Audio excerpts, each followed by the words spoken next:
Telugu young directors ఛానల్కి స్వాగతం సుస్వాగతం.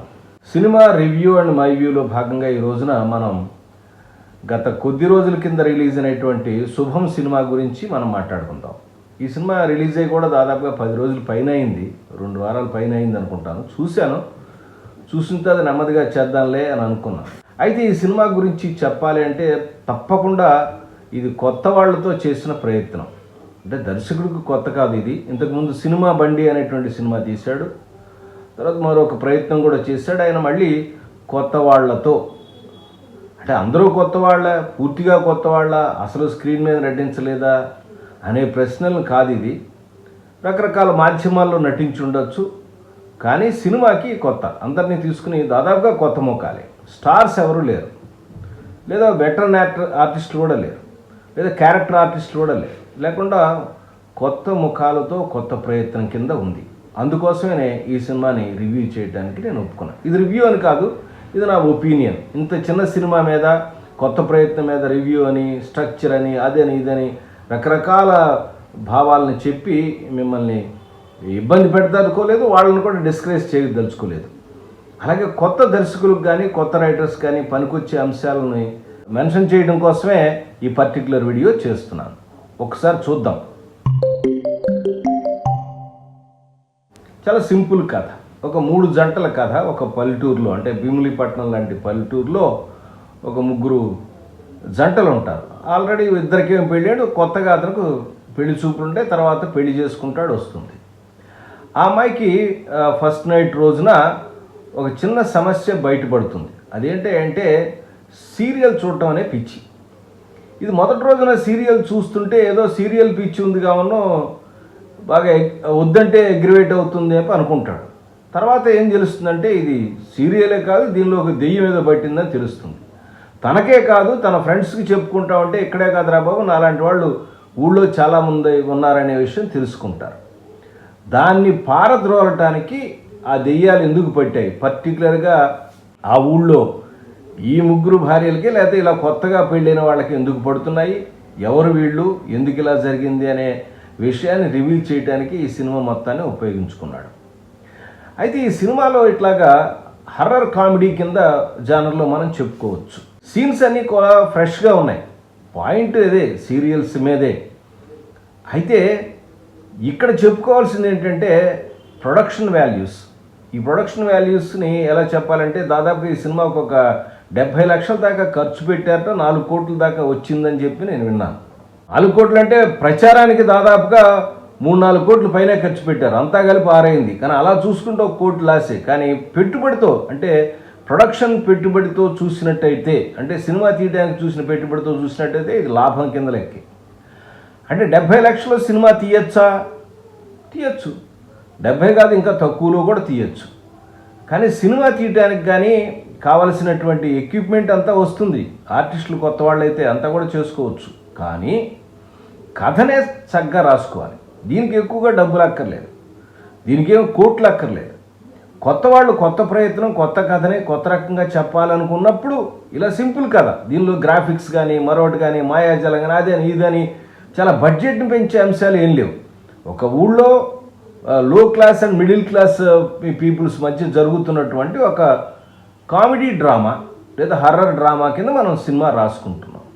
సో సన్నివేశాలను కొత్తగా తీసుకెళ్ళచ్చు, కానీ అట్లాంటి ప్రయత్నం చేయకుండా ఇక్కడ మనం చాలాసార్లు చెప్పుకునేటువంటి అంశమే ఈ సినిమాలో కూడా కనపడుతుంది.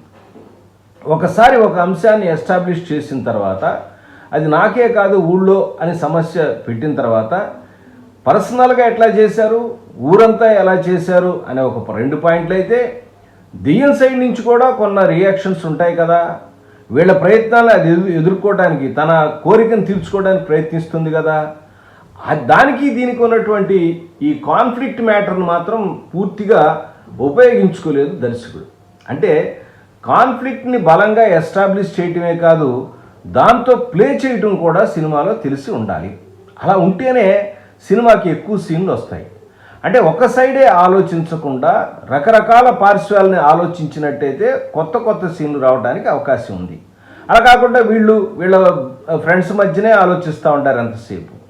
అలాగే ఎవరో ఊర్లో ఉన్నటువంటి ఎవరో విచ్ క్రాఫ్ట్ చేసే ఏదో బ్లాక్ మ్యాజిక్ చేసే ఒక ఆవిడని కలవటం, ఆవిడేదో చెప్పటం, ఇలా ఒక 2-3 అంశాలు తప్పితే ముఖ్యంగా చెప్పుకోవాల్సింది ఏ సమస్యతో అయితే బాధపడుతున్నారో ఆ బాధపడే అమ్మాయిలనే సమస్యని దానికి పరిష్కారం కూడా చెప్పమని అడగటం, ఇది కొంచెం విచిత్రమైనటువంటి ఇదనమాట. సమస్య ఎక్కడుందో దానికి పరిష్కారం కూడా అక్కడే ఉంటుంది.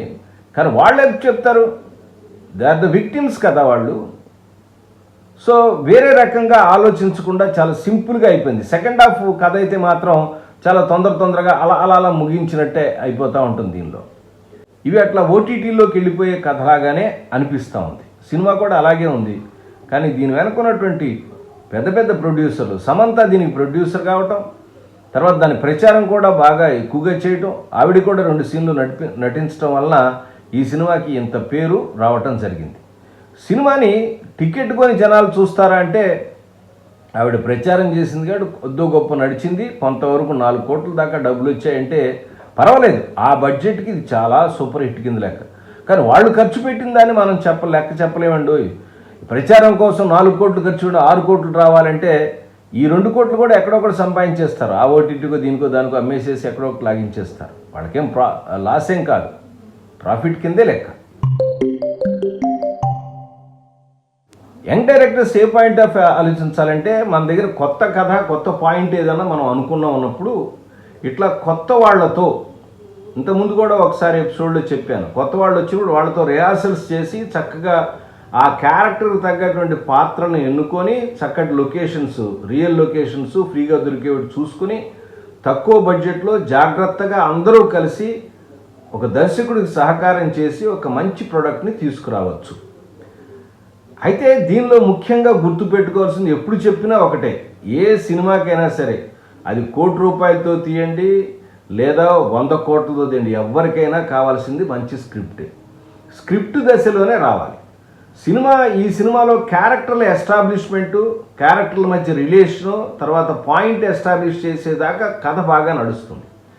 అక్కడి నుంచి వచ్చేటటువంటి ఏదైతే ఉందో యాక్ట్ 2 పార్ట్ ఏదైతే ఉందో అది మాత్రం బీభత్సంగా, అది కొంచెం బోరింగ్గా నడుస్తూ ఉంటుంది, చాలా కేవలంగా నడుస్తుంది.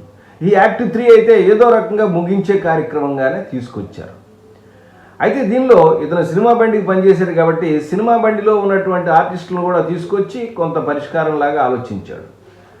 2-3 విషయాలని ఒకే కాన్సెప్ట్లో చెప్పాలనుకోవటం చాలా విచిత్రంగా అనిపిస్తుంది, కొంచెం ఫెయిల్యూర్ కిందే. క్యారెక్టర్ల యొక్క యాంబిషన్ క్యారెక్టరైజేషన్లో చెప్పచ్చు, ఈవిడ ఫెమినిజం కానీ మరోటి కానీ చెప్పాలంటే దానిలో చెప్పచ్చు.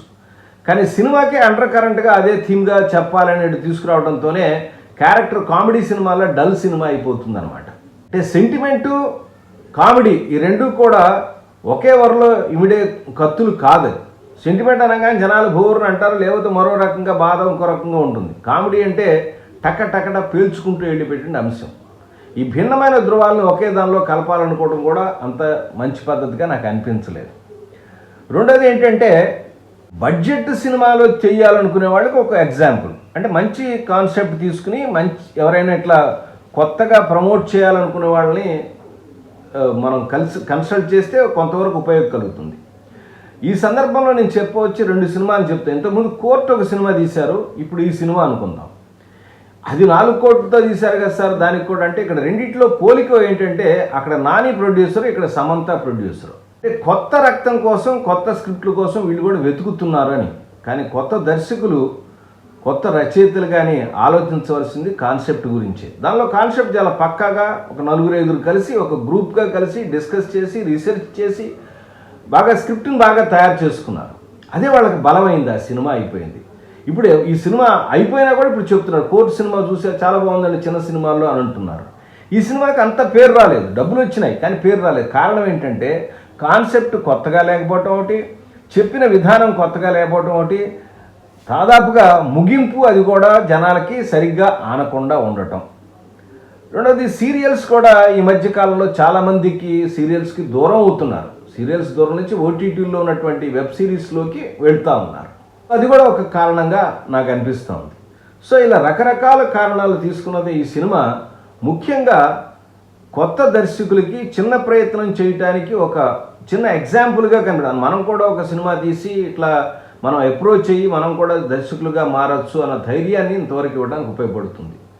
హిట్ సినిమాగా ఎందుకు నిలవలేదంటే దానికి ప్రాపర్ స్ట్రక్చర్ లేక యాక్ట్ 2 ఏదైతే ఉందో ఆ పార్ట్ని సరిగ్గా నిర్మించుకోకపోవటం వల్ల సినిమా పోయింది. అంటే సినిమాలో కథ ప్రాపర్గా లేకపోవడం, దాని ముగింపు ప్రాపర్గా లేకపోవడం, అట్రాక్టివ్గా లేకపోవడం. సో సినిమాల్లో కూడా కామెడీ అంత ఇదేం లేదు. కామెడీ మిగతా సినిమాలో బోల్డ్ కామెడీ ఉంది, దీనిలో అక్కడక్కడ నవ్వు వస్తూ ఉంటుంది, అక్కడక్కడ సెటైరిల్గా ఉంటుంది, అక్కడక్కడ డ్రామా ఉంటుంది. సో ఏదో అలా చూస్తుంది. కొత్త వాళ్ళని ఎంకరేజ్ చేయొచ్చులే పర్వాలేదు అనుకోవడానికి పనికొచ్చే సినిమాల్లో ఇదొక సినిమా.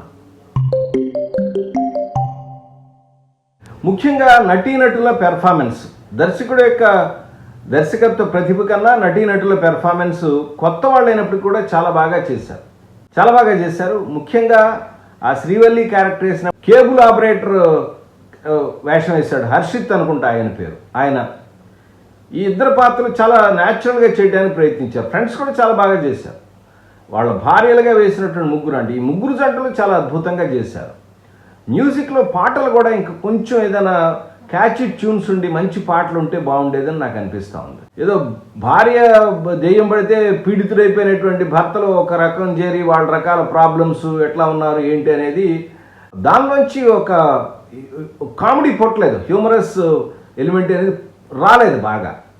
అయితే ఒక్క విషయం మాత్రం చెప్పగలను, క్యారెక్టర్స్ యొక్క ట్రాన్స్ఫర్మేషన్, అంటే బిగినింగ్లో మనం చూపించిన క్యారెక్టర్ తర్వాత వచ్చిన క్యారెక్టర్లో మార్పు అనేది ఎండింగ్లో చూపిస్తారు. పాత్రల యొక్క ట్రాన్స్ఫర్మేషన్ బిగినింగ్లో ఇలా ఉంటే తర్వాత రకరకాల సమస్యల వల్ల ఇట్లా జరగడం వల్ల ఇలా మారింది. ఇది ఒక మంచి అంశమే, మంచి క్యారెక్టర్లో క్రియేట్ చేసినటువంటి లక్షణమే. అందుకే సినిమా కొంచెం చూడటానికి బాగుంది. ఏదైనా ఒక పద్ధతి ఫాలో అయితే బాగుంటుంది. కొత్త దర్శకులకి ముఖ్యంగా ఉండే ప్రాబ్లం ఏంటంటే బడ్జెట్ ప్రాబ్లం. సబ్జెక్ట్ రాస్తున్నప్పుడు ఏం చేస్తారంటే, ఏదైనా ఒక సబ్జెక్ట్ రాస్తుంటే బడ్జెట్ అవుతుందా, మన దగ్గర ఇంత బడ్జెట్ లేదు కదా, ప్రొడ్యూసర్ లేరు కదా, అట్లా ఇట్లా రకరకాలుగా ఆలోచిస్తూ ఉంటారు. ఎప్పుడు కూడా నేను ఒక్కటే సూచన చేస్తాను, సబ్జెక్ట్ రాసేటప్పుడు బడ్జెట్ గురించి ఆలోచించవాకండి. సబ్జెక్ట్ని ముందు ఫ్రీగా ముందు పేపర్ మీద పెట్టాలి, ఎఫెక్టివ్గా పేపర్ మీద పెట్టాలి. తర్వాత దానికి బడ్జెట్ గనక సబ్జెక్ట్కి సూట్ కాకపోతే దాని బడ్జెట్ని ఎలా కంట్రోల్ చేయొచ్చు, లేదా అదే ఎఫెక్ట్ తీసుకురావడానికి మనం ఎటువంటి ప్రయత్నం చేయొచ్చు. బడ్జెట్కి అడ్డు వస్తుంది, చాలా తేడా వస్తుంది అన్నప్పుడు మనం కథ మార్చుకోవాలి, లేదా ఆ సన్నివేశాన్ని మరో రకంగా ఏదన్నా కొంచెం అంతే ఎఫెక్ట్తో తీసుకురావడానికి ఏదన్నా మార్పు చేయవచ్చా అని కూడా మనం చేసుకోవాలి. ఈ సందర్భంగా నేను ఒక చిన్న ఎగ్జాంపుల్ చెప్తాను. శంకరాభరణం తీస్తున్నప్పుడు శంకర శాస్త్రి గారు తన పాపకి గోదావరి ఒడ్డును కూర్చొని, ఆ పాప ఏమో నదిలో ఉంటుంది, సంగీతం సాపాసాలు నేర్పుతూ ఉంటాడు ఆయన. ఈ సీన్ కోసం ఆయన ఏం చేస్తారంటే, ఆయన ఒక పెద్ద సెట్ వేసేట. ఆ సెట్ ఏమైందంటే గోదావరి పరిస్థితుల్లో కొట్టుకుపోయింది. ఆ సెట్లో అంటే ఒక మండపంలాగా కూర్చుని ఇట్లా సాగంలాగా ఏదో చేశారు, ముందు ఆలోచించారు. కొట్టుకుపోయేసరికి వెంటనే ఏం చేద్దామని అంటే, మళ్ళీ సెట్ వేయాలంటే మళ్ళీ డబ్బులు అవుతాయి కదా, చిన్న సినిమా. అందుకని ఏం చేశాడు, అక్కర్లేదండి, డైరెక్టర్ గారు విశ్వనాథ్ గారు మరి తెలుసు కదా, ఆయన కళా తపస్వి, అమ్మాయిని నీళ్లలో కూర్చోండి, నేను ఒడ్డును కూర్చోబెట్టారు. ఆ పక్కనే వచ్చి మంజు భార్గవి డాన్స్ వేస్తూ ఉంటుంది ఆ మ్యూజిక్కి, అద్భుతంగా వచ్చింది. కాబట్టి ఇలాగ రకరకాల మార్పులు చేయొచ్చు. నేను చిన్న ఎగ్జాంపుల్ చెప్పాను, అన్నిటికీ ఇట్లా వర్కౌట్ అవుతుందని కాదు. మీ సబ్జెక్ట్కి ఎలా చేయొచ్చు, దాన్ని బడ్జెట్లో చేయొచ్చు అని తర్వాత ఆలోచించవచ్చు. కానీ సబ్జెక్ట్ రాసేటప్పుడే బడ్జెట్ గురించి ఇలా ఉండకూడదు, ఇది చేస్తే అదే అవుతుంది ఇలా అనుకున్నామంటే సబ్జెక్ట్ సరిగ్గా రాదనమాట. కాబట్టి సబ్జెక్ట్ రాసేటప్పుడు బడ్జెట్ గురించి ఆలోచించకుండా రాసుకోవాలి, తర్వాత బడ్జెట్ని ఎలా తగ్గించుకోవాలో ఆలోచించాలి. ఇది ఒక కొత్త దర్శకులు చేయవలసిన ప్రయత్నం. అప్పుడే కొత్త ప్రొడక్ట్స్ వస్తాయి. లేదా సబ్జెక్ట్స్ రాసుకుని ఆ బడ్జెట్లో ఉంటేనే మనం చేసుకోవాలి, అలా ఒక పద్ధతి. రాస్తూ ఉన్నప్పుడు మాత్రం ఆలోచించకూడదు. మీరు కూడా ఎక్కడైనా ఓటీటీలోనో మరొకటి దానిలో వస్తే ఈ సినిమా చూడటానికి ప్రయత్నించండి. మీ దగ్గర కూడా కొత్త కథలుంటే మర్చిపోకుండా మంచి కథగా డిస్కస్ చేసి మలుచుకోవడానికి ప్రయత్నించండి. మరొక అంశంతో మళ్ళీ కలుస్తాను. అప్పటిదాకా నమస్కారం.